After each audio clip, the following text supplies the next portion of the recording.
端午五彩手绳编法，准备5种颜色绳子，取2根80厘米黄色中间拧麻花扣。麻花扣拧好后，如图放4根40厘米的绳子，再拿3股流苏线这里做1公分长绕线。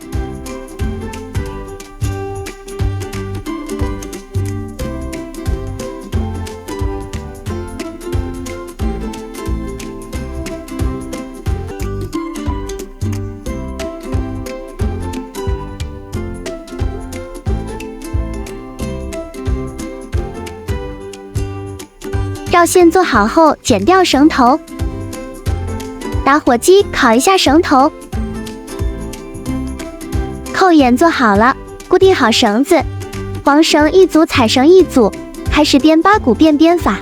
取左上第1根绳子，绕右边4根绳子中间回到左边，再取右边上面第1根绳子，绕左边绳子中间回到右边，一直都是同样的步骤。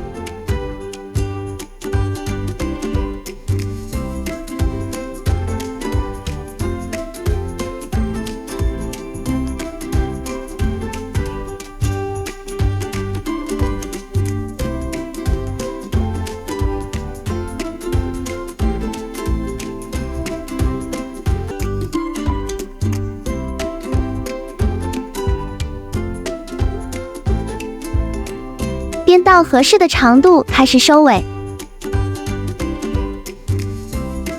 尾部打1个半金刚结即可。